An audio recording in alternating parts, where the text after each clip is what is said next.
Welcome to another episode of TFL Top 5, Nathan, and today we've got the flip side of the coin that me and Andre did, which is the top 5 new off-road vehicles that are super off-road. Andre and I did the ones that aren't super off-road. Now me and you get to do the ones that are super off-road, but there's a caveat, right? Yeah. Which is we've had to have tested them and driven them, and B, they have to be new. In other words, they have to be for sale. That's right. I mean, believe me, we would love to put the Ford Raptor in this one as well because it would definitely fit. But the reality is, that there, huh? technically, sorry, but it's technically 2 years out of date. So we're not going to do that until we get the new Ford Raptor, which may actually make this list, but it may not. It may not, yeah. We haven't driven it, and it's not for sale, so it's not going to be on the list. All right, why don't you start with number 5? Okay, well, number 5 is one that we did debate about a little bit, but it's the Rover LR4. And it is, take this with a little grain of salt, because as far as I'm concerned, all of the Land Rover and Range Rover products are missing one major thing: off-road tires. With that being said, even with street tires, which they all basically come with, all seasons, it is really good off-road. Yeah, we haven't tested it for a while, but we've had extensive experience with it, and it's pretty much done everything you want it to do. Plus, it comes with features like terrain management that actually works. It's not just, software that lights up a little icon of a forest or a rock. It actually does something, and it has air suspension, so you can raise it up and raise your approach angle, your departure angle, and get more ground clearance. Yeah, overall, the vehicle is just an ideal shape, an ideal weight, and its capability is way up there. So we're looking forward to driving one of the newer ones in the near future, but as it stands with the current model, very good off-road. And let's face it, a lot of the Range Rover and Land Rover products are very expensive. And there's that rule that the Range Rover Land Rover guys told me, is that it's really only 7 years or the third owner who takes them off-road. Yep. And one of the problems we had with the previous list, for instance, was with the Lexus LX570, and that is, while it's very off-road capable, you'll damage it going off-road. Without a doubt. This you may not damage, but you may fear damage.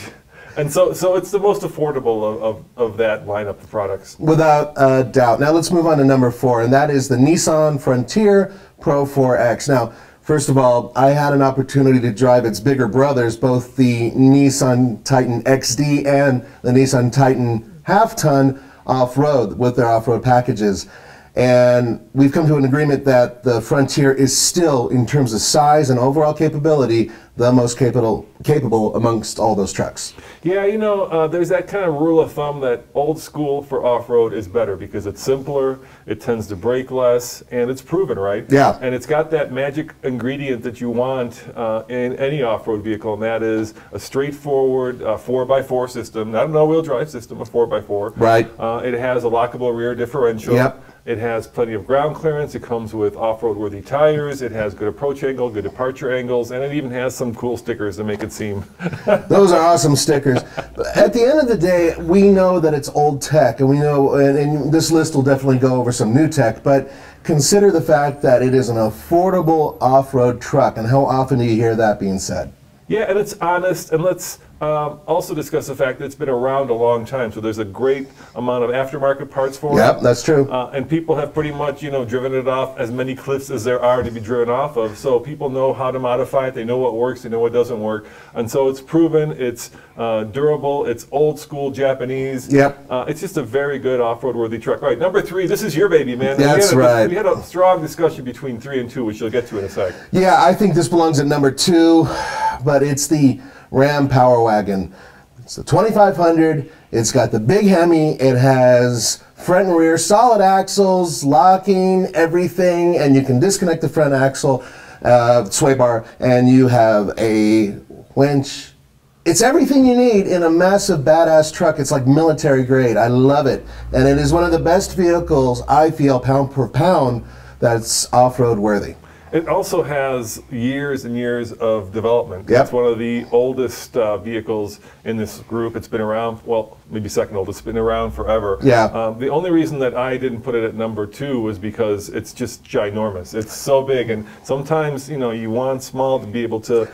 But we did. Big is better, baby. Big is better, as so many of you have been fat shaming me. No, look, the bottom line is this. the off-road ability of that truck, even though it is massive, is without equal. I mean, in its class, try to think of a truck that can equal it. I can't think of one that is currently being built that's roughly that size that can compete with it. It is so damn good off-road. Military 6x6 maybe. Yeah, that's about. I had to go there. Yeah, you did. There's nothing else. All right, number 2. This is the Toyota Tacoma and 4Runner TRD Pro. Yeah, they're pretty good. I still think they belong in number 3, but they're pretty good. Yeah, both these, they're basically share the same chassis. They're both trucks. Now, unlike the Nissan, they've added a lot of new technology to these, so there's a terrain management response that comes with it. Yeah, you can dig yourself out of sand as they proved at the Toyota launch of the Tacoma. You know what I really like about the Tacoma, at least, is the fact that the bed is all composite, which I really like. I mean, it is strong, really strong. And it's another vehicle that has been developed for so many years. And the Tacoma, in many ways, really was developed for our market, for American buyers to beat the crap out of and keep on running. It has one of the best reputations in the business for being just a solid truck. This one, I feel, may be no different. The 4Runner is a little bit different, but nonetheless, it is just as capable, I think. And it is, I mean, dude, you can do almost anything off-road in that vehicle that you can do with, well, the number 1 vehicle on our list. Yeah, the only little caveat there, and it talks about the fact that you put the Power Wagon, at that point, is independent front suspension, right? Yeah. Right, which isn't as good as the Power Wagons. And of course, now that Toyota has discontinued the FJ, the 4Runner is kind of the standard bearer for the off-road worthy title. True, but independent front suspension is a much better suspension for regular street driving, which most people will be doing 75 to 95% of the time. And on top of that, if you're going down a desert highway or whatnot, it's a really good thing to have when you start hitting the dunes. So independent front suspension does have its place with off-roading, but just not with rock crawling. Agreed. All right, number 1, you can probably guess it. We've driven the hell out of it. Oh, yeah. You've driven the hell out of it. We beat this thing to death, but there's something funny about it. Now, number 1 is the Jeep Wrangler Rubicon, obviously, but we both differ on which one is better. He thinks that the 2-door is better. I think the unlimited 4-door is better, so you tell them why. Yeah, I think the 2-door is the classic Jeep. It's got the right breakover angle. It's very small, it's very nimble, and it's the one to get because it's ultimately the coolest of the brand. I think the 4-door is better, and I'm right because it's more utilitarian. Right. It can hold more people, it can hold more things, it can tow more. It still can go off-road. Yes, the breakover angle is one of the few things that isn't quite as good, and also the turning circle, as good as the 2-door, but for the most part, it is better to drive on the highway, much more comfortable, much better highway ride, and off-road, it is nearly as capable as the 2-door, so that's my argument. And you may be wondering why that's number 1, and it's simple because, to start with, the Wrangler has not only all the stuff you want, right? Locking rear differential, disconnectable sway bars, off-road tires, approach angle, departure angle, Dana's, right? Everything you want. But there's this huge aftermarket. Massive of parts you can get to make it even more off-road worthy. So anything, I mean, I bet you there's even an off-road worthy like USB plug. And cup holders and whatnot. Yeah, absolutely. Here's another thing to think about, though. Now, granted, they are building a new one, but even this model, going all the way back, I would say, to the CJ5, this vehicle was built from the onset to be off-road worthy. It wasn't built as a truck that was suddenly added to. In other words, you didn't throw bigger axles underneath it. You didn't add beef to it to make it handle off-road. It started as an off-road vehicle. It started military grade. Military grade, exactly. And so that's one way to look at it, and that's why we chose this vehicle. Now, look, if you guys have a different opinion, we love reading about them, so please write them down below. And by the way, if you want to see the top 5 list of new off-road vehicles that aren't so super off-road, just click above. It's the flip side of this coin. Now, there is a bonus, and I'm betting a lot of people out there are like, what?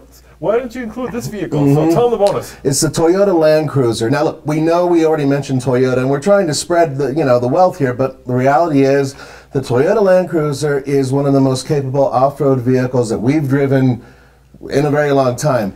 The only issue that both of us agree on that the Toyota has that's a problem is it's extremely expensive. Yeah, you know, it started out as just a good old-fashioned truck, right? And then over the generations, it's become more and more and more luxury-oriented, right? Yeah. So you've got two things that are actually different sides of the coin, right? You've got off-road capability and luxury. Yep. And anytime you try to marry those two, you end up with inherent conflicts like Range Rover and like the Land Cruiser and of course like the Lexus LX570. Which is the cousin of the Toyota Land Cruiser. So that's our bonus. So let us know what you guys think down below. Once again, it's better when you guys interact because we can use that in the future for another top 5 or top 10 list. Yep, and you know what? We're doing another one of these. We're actually doing 3 of these, and coming up very soon is the top 5 surprising off-roaders. Yeah, these are now these are not as easy as some of these other ones. Right. These are going to be ones that you guys didn't really think about, but we've had an opportunity to drive, and we can tell you from some experience, very surprising off-roaders. So that's coming up soon, and if you want to see all these, just subscribe because that's the way you get notifications when these are posted. As always, this is Roman and Nathan saying thanks for watching, and check out tfltruck.com for more news, views, and real-world reviews. See you next time. Ciao. Look at this. How many times are you going to see an airplane on the trailer hitch behind you? You know, it's like trying to do a 98-point turn or drive a triple trailer, you know. These things have a mind of their own. So not only do you have, you know, the nose gear that steers, but then you've got your own steering up front, and then of course you're hooked into the truck.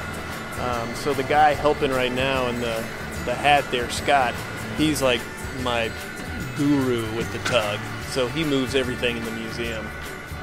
So you definitely make sure you want to know what you're doing before you do it, because if you break something, it's not like I can go down to, you know, Home Depot and grab an EA6B part.